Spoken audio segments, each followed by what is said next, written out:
దేవుని యొక్క ప్రశస్తమైన నామములో కూడి ఉన్న ప్రతి ఒక్కరికి ప్రభు పేరిట వందనములు శుభదినము తెలియపరుస్తూ ఉన్నాను. మరి యొక్క సమయమందు వాక్య పరిచర్యకు వెళ్ళక మునుపు చిన్న ప్రార్థన చేసుకుందాం. ప్రేమ స్వరూపి దయగల తండ్రి కృపగల దేవయేసయ్య నీకు వందనములు. ఇదిగో ప్రభువా, మరి గడిచిన సమయమంతయు నీ యొక్క కృపాక్షేమను బట్టి మమ్మల్ని ఎంతగానో మీరు దీవించి ఆశీర్వదించినందుకు నీకు వందనములు. ఈ యొక్క సమయమందు ప్రభువా, నీ యొక్క వాక్యము విననై ఉండగా మీరు మాకు తోడుగా ఉండండి, సహాయం చేయండి. నీ కృపచాటును మమ్మల్ని మీరు బలపరుస్తున్నాడు ఇచ్చి ఉన్నాం. ఇదిగో నైనా, మరి ఈ యొక్క సమయమందు వాక్యాన్ని వినిచుండగా నైనా మా యొక్క హృదయాలకు కావలసిన ఆ వాక్యము నేను నీ యొక్క పరిశుద్ధాత్మ ద్వారా మేము పొందుకునే బాధ్యత మా అందరికీ మీరు అనుగ్రహిస్తారని యేసు నామములో వేడుకుంటున్నాము తండ్రి, ఆమేన్. ప్రియ దేవుని విశ్వాసులారా, మరి ఈ యొక్క దినము నుంచి కొన్ని దినాల వరకు కొద్ది సమయం మాత్రమే వాక్యము నేను తెలియజేయాలని ఆశపడుచున్నాను. ఎందుకంటే మరి ఇక్కడ ఎగ్జామ్స్ జరుగుతున్నాయి కాబట్టి త్వరగానే నేను ముగించాలి. అలాగనే నా యొక్క తోటి స్నేహితులు కూడా వారు కూడా చదువుకుంటూ ఉన్నారు కనుక వారు కూడా ఎంతగానో సహకరిస్తూ ఉన్నారు నా యొక్క వీడియో రికార్డుకై. మరి వారిని కూడా అభ్యంతరపరచకూడదు కాబట్టి మరి కొద్ది నిమిషాలు మాత్రమే దేవుని యొక్క వాక్యము మరి నేను తెలియచేయాలని నేను ఆశపడుచు ఉన్నాను. ప్రియ దేవుని బిడ్డలారా, ఈ రోజున వాక్యాంశం నీవున్న చోట న్యాయముగా పనిచే. నీవున్న చోట న్యాయముగా పనిచే. నీవెక్కడున్నా సరే న్యాయముగానే దేవునికి నిదర్శనముగా మనం జీవించాలి. ఈ యొక్క వాక్యము మనం చూసుకున్నట్లయితే రోమీలో 14వ అధ్యాయము 12 నుంచి 13 వాక్య భాగం మనం చదువుకుందాం. నా తోడు ప్రతి మోకాలును నా ఎదుట వంగును, ప్రతి నాలుకయు దేవుని స్తుతించును అని ప్రభువు చెప్పుచున్నాడు అని వ్రాయబడినది గనుక మనలో ప్రతి వాడును తన గురించిన దేవునికి లెక్క అప్పగించవలెను. ఏమండి, మనకంటూ ఒక లెక్క అనేది ఒకటి ఉన్నది. విశ్వాసికైతే ఒక లెక్క, అలాగనే సేవకుడికైతే 2 లెక్కలు, అనగా 2 తీర్పులు ఉంటూ ఉన్నాయి. కనుక ప్రియ దేవుని బిడ్డలారా, ఈ యొక్క లెక్క అప్పజెప్పే సమయంలో నీవు ఒకవేళ మరి ఆ యొక్క లెక్కలు తగ్గినట్లయితే దేవునికి కుమారుడిగా కుమార్తెగా మాత్రము నీవు ఉండనేరు. కనుక ప్రియ దేవుని బిడ్డలారా, అందుకనే దేవుడు అంటున్నాడు, ప్రభువే చెప్తున్నాడు ఈ యొక్క మాట ఈ యొక్క 12వ వచనంలో, నా తోడు ప్రతి మోకాలును నా ఎదుట వంగును, ప్రతి నాలుకయు దేవుని స్తుతించును అని ప్రభువు చెప్తూ ఉన్నాడు. ప్రతి నాలుక, ప్రతి నోరు ఆయనను స్తుతిస్తుంది, ప్రతి మోకాలు ఆయనకు సన్నిధానంలో రొంగుతుంది. ఎందుకంటే ఈ యొక్క నేటి దినాల్లో కూడా ప్రియ దేవుని బిడ్డలారా, మోకరింపు ప్రార్థన అన్నది మనకి చాలా కొదువైపోతూ ఉన్నది. చాలామంది వృద్ధాప్యులు ఉన్న వారైతే మోకరించలేని పరిస్థితి. ఓకే, మరి యవనస్తులుగా ఉన్న మరి యవనరాలు కానీ యవనస్తులు కానీ మోకరించలేని పరిస్థితిలో ఉంటూ ఉన్నారు. మోకరించినట్లయితే ఎవరైనా ఏమైనా అనుకుంటారేమో, నా యొక్క ప్రక్కన కూర్చున్న వారు ఎవరైనా ఏమైనా అనుకుంటారేమో, లేకపోతే ఎదుటివారు ఏమైనా అనుకుంటారేమో అని దేవునికి సన్నిధానంలో మోకరించే అలవాటును కూడా మనము కోల్పోతూ ఉన్నాం. మోకరింపు ప్రార్థన చాలా విలువైన ప్రార్థన. మనము మోకరించిన వెంటనే ఎన్నో గొప్ప కార్యములు దేవుడు మనకి జరిగిస్తూ ఉంటాడు. ప్రియ దేవుని సంఘం, ఇక్కడ మనం ఎక్కడైతే ఉన్నామో దేవుని యొక్క సంఘంలో ఉన్నా, అలాగనే ఇంటి దగ్గర ఉన్నా, మన యొక్క ఉద్యోగంలో ఉన్నా, ఎక్కడున్నా కూడా దేవుని యొక్క సాక్షిగా మనము నిలబడాలి. నిలబడినప్పుడే మనము న్యాయముగా ఆ యొక్క స్థలంలో ఉండగలుగుతాం. ఏమండి, ఈ రోజున ఈ యొక్క లోకము మరి అన్యాయంతో నింపబడి ఉన్నది. అన్యాయమే ఏలుడ్చి ఉన్నదండి. కానీ మన యొక్క దేవుడు మాత్రము న్యాయమూర్తి కాబట్టి, ఆయన న్యాయస్థుడు కాబట్టి మరి మనలను అన్యాయస్తుడిగా చేయడు. ఆయన న్యాయముగా ఉన్నాడు కాబట్టి మనల్ని కూడా న్యాయముగానే యథార్థముగానే ఉండమని ఆయన మనకి బోధిస్తూ ఉన్నాడు. ప్రియ దేవుని సంఘం, మనం చూస్తున్నట్లయితే లెక్క మనం అప్పజెప్పే సమయము రాబోచున్నది. ఆ సమయమే దేవుని యొక్క రాకడ. దేవుని యొక్క రాకడలో నీ యొక్క లెక్క సరిగ్గా లేని ఎడల నీవు విడవబడే గుంపులో ఉంటావు. ప్రతి దినము ప్రతిసారి మనం జ్ఞాపకం చేసుకుంటున్నాం. మనము ఒకవేళ దేవుని యొక్క కుమారుడు ఈ యొక్క లోకానికి వచ్చినప్పుడు మనము సరి అయిన మార్గంలో లేని ఎడల మనము విడవబడే గుంపులో ఉంటామని మనము తెలియజేసుకుంటూ ఉన్నాం. ప్రతి దినము దేవుడు పరిశుద్ధాత్మ ద్వారా మన అందరితోటి ఆయన మాట్లాడుతూ ఉన్నాడు. ఆయన మాట్లాడిన మాటల ప్రకారముగానే మనము ప్రతి దినము న్యాయముగా మనం ఉండాలి. ఏమండి, ఈ రోజునే కాదు, ప్రతి దినము మనము న్యాయముగానే ఉండాలి. ఏమండి, ఎవరికైనా అన్యాయం చేయకూడదు. ఒకవేళ ఎవరికైనా మనము అన్యాయం చేసినట్లయితే ఆ అన్యాయము తిరిగి మనకే వస్తుందండి. మనల్ని మరొకరు అన్యాయం చేసేవారుగా ఉంటారు. లేకపోతే మనము ఎదుటి వారిని మనము హీనపరిచి ఉన్నామంటే ఒకనొక దినమందు మరి ఎదుటివాడు అనగా వేరే వ్యక్తి ద్వారా కూడా నీవు హీనపరుచుకునే పరిస్థితి ఉంటుంది. కనుక మనము చాలా జాగ్రత్తగా ఉండాలి. ఈ యొక్క లోకంలో దేవునికి బిడ్డలుగా మనం ఉంటూ ఉన్నాం. దేవునికి బిడ్డలుగానే ఉండటమే కాదు, కానీ దేవుడు ఏదైతే చెప్పినాడో దాని ప్రకారము కూడా మనము జీవించినట్లయితే దేవుడు తప్పకుండా మనల్ని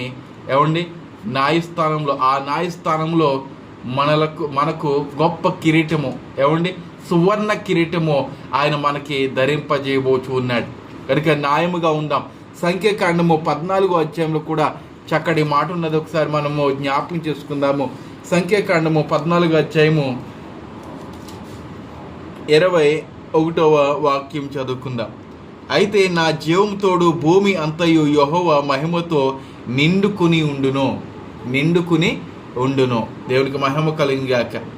మరి ఈ యొక్క వాక్యంలో ఎప్పుడో పూర్వకాలం BC నాటిలో మరి ఈ యొక్క వాక్యములు రాసి ఉన్నారండి. అయితే దేవుని యొక్క వాక్యము వారు విన్నప్పుడు, అనగా పూర్వంలో కానీ అలాగనే యేసుక్రీస్తు ఉన్న సమయంలో కానీ దేవుని యొక్క వాక్యం విన్నప్పుడు వెంటనే వారికి చక్కటి మారు మనసు వచ్చేది. కానీ ఈ యొక్క నేటి దినాల్లో మారు మనసు రావటం లేదు. దేవుని యొక్క వాక్యం ఎంతగా మరి సేవకులు అరిచి చెప్పినా దేవునికి మందిరానికి రమ్మని చెప్పినా కూడా ఎవరును మరి దేవునికి మందిరానికి రావటం లేదు. అలాగనే దేవునికి వాక్యము కూడా వారు వినలేని పరిస్థితిగా ఉంటున్నది. అయితే ఈ యొక్క వాక్యం మనం చూసినట్లయితే ఈ యొక్క 21వ వాక్యము, అయితే నా జీవము తోడు భూమి అంతయు యెహోవా మహిమతో నిండుకుని ఉండెను. ఈరోజు ప్రియమిత్రులారా, నీవు దేవునితో ఉన్నామంటే దేవునికి మహిమ ఈ యొక్క లోకమంతటిని మనము ప్రకాశింపచేసే రీతిగా మనకి జీవితములు ఉండాలి. నీవు అన్యాయం చేసేవాడిగా ఉండి నీవు అన్యాయం చేయకూడదని ఎదుటి వానితోటి చెప్పినట్లయితే ఆ వ్యక్తి మారడు వినడు. మొదటిగా మనము అన్యాయం చేయకుండా నిమ్మలముగా ఉండి మనం యథార్థముగా ఉండి చక్కగా ప్రేమ కలిగి ఉన్నట్లయితే మన యొక్క మాట కూడా ఇతరులు వింటారు. దేవునికి సేవ మనము ఈ రీతిగా చేస్తున్నాము కాబట్టి దేవుడు కూడా మనలను ఘనపరుస్తాడు. ఆ మహిమ ద్వారా ఈ భూమి అంతటిని దేవుడు వ్యాపింపచేస్తూ ఉంటాడు. ఒకవేళ నీకు చక్కటి కీర్తి ఉన్నదనుకోండి, కీర్తి అనగా ఒక మంచి పేరు ఉన్నదనుకోండి, ఏమంటారు? పలానా వ్యక్తికి మంచి పేరున్నది అని ఆ ఊరంతా చెప్పుకుంటారు. అలాగనే దేవుని యొక్క మహిమ నీ మీద ఉన్నదంటే ఆ గ్రామం అంతా చెప్పుకుంటారు. ఇదిగో పలానా వ్యక్తి ప్రార్థన చేస్తే వెంటనే మరి ప్రతిఫలం జరుగుతుంది. పలానా వ్యక్తి న్యాయంగా ఉన్నాడు, ఆ వ్యక్తి దగ్గరికి మనం వెళ్ళినట్లయితే మనకు న్యాయం దొరుకుతుందని అనుకుంటూ ఉంటారు. అలాగున దేవునికి మహిమను మనము విస్తరింప చేయాలి. దేవునికి బిడలుగానే ఉండటము కాదు, క్రైస్తవ బిడలుగా ఉండటమే కాదు, క్రైస్తవ తత్వము కూడా మనలో ఉండాలి. యేసుక్రీస్తు ఎవరికైనా ఎటువంటి అన్యాయం చేయలేదు, ఎటువంటి దొంగతనం చేయలేదు. ఆయన ఎటువంటి అపవిత్రమైన మాట తన యొక్క నోటి నుంచి రాలేదు. కానీ ప్రియమిత్రులారా, అతను మన కొరకు సిలువ మీద వేలాడి ఉన్నాడు. ఎందుకంటే ఆయన చెప్పిన వాగ్దానం బట్టి యెషయా గ్రంథంలో 53వ అధ్యాయంలో ప్రవచనం, అది ఆ ప్రవచనము నెరవేరబడాలి. కాబట్టి తన యొక్క అద్వితీయ కుమారుని ఈ లోకానికి అర్పణగా ఇచ్చి ఉన్నారు. మరి మొదట్లో మనం చూసుకున్నట్లయితే మరి ఈ యొక్క బలి అర్పణలు జరిగేవి. బలి అర్పణలు జరిగేవి, కోళ్ళు, మేకలు, గొడ్లు ఇవన్నీ బలి అర్పణలు జరిగేవి. ఆ రక్తాన్ని తీసుకొచ్చి సేవకుడు మరి ఆ యొక్క దేవాలయంలో ప్రోక్షించేవారు. ఏమండి, ఆ యొక్క రక్తానికి సాదృశ్యం ఎవరంటే దేవుని యొక్క రక్తము. దేవుడే బలి పశువుగా నీ కొరకు నా కొరకు ఆయన మరణము పొందుకుని ఉన్నారు. ఏమండి, ఈరోజు కూడా మనం అన్యాయముగానే ఉన్నట్లయితే ఆయన పొందుకున్న మరణానికి ఎటువంటి విలువ లేకుండా మనం చేసేస్తూ ఉన్నాం. ఈరోజు నుంచైనా ప్రియ దేవుని బిడ్డలారా, దేవుని ఒక వాక్యం వింటున్న సహోదరుడా, ఈ యొక్క మాటలు వింటున్న సంగమ, దేవుని యొక్క వాక్యాన్ని బట్టి కట్టుబడి ఉండాలి మనం. ఏమండి, కట్టుబడి ఉండాలి. ఇక్కడ ప్రసంగిలో కూడా ఒక మాట ఉన్నది. చివరిగా 11వ అధ్యాయము 9వ వాక్య భాగంలో, యవనుడా నీ యవనమందు సంతోషపడుమో, నీ యవన కాలమందు నీ హృదయము సంతృప్తిగా ఉండనిమ్మో, నీ కోరిక చెప్పునను నీ దృష్టి యొక్క ఇష్టము చెప్పునను ప్రవర్తింపుమో. అయితే ఏమండి, నీ యొక్క యవన కాలంలో నువ్వు కోరిక చెప్పున నీవన్నీ చేసుకో, కానీ అయితే వీటన్నిటిని బట్టి దేవుడు నిన్ను తీర్పులోనికి తెచ్చునని జ్ఞాపకం ఉంచుకునము. ఏమండి, చివరి మాట వచ్చినప్పటికీ, ఆ లైన్ చెప్పినప్పటికీ గుండెల్లో రాడెట్టిపోయింది కదండి మన అందరికీ. దేవుడు పాపాన్ని సహించలేడండి. పాపం చేస్తుంటే ఆయన సంతోషించే దేవుడు కాదు. ఎవరైతే పాపం చేస్తున్నారో వారిని మార్చడానికి దేవుడు సేవకులు పంపించున్నాడు. అలాగనే ఈ యొక్క దైవ గ్రంథం నుంచి కూడా దేవుని యొక్క వాక్యంలో మనతోటి సూటిగా మాట్లాడుచున్నాయి. ఈ యొక్క దినమందు యవనస్తుడే కాదు, వృద్ధాప్యంలో ఉన్నవారు కూడా, మధ్య వయసులో ఉన్నవారు కూడా దేవుని యొక్క మాట వినటం లేదు, దేవునికి హేయముగా నడుచుకుంటూ ఉన్నారు. ఏమండి, కానీ ఈ వన్నాటిని బట్టి ఒక దినమందు తీర్పు తీర్చబోచున్నాడు దేవుడు. అది జ్ఞాపకం చేసుకో.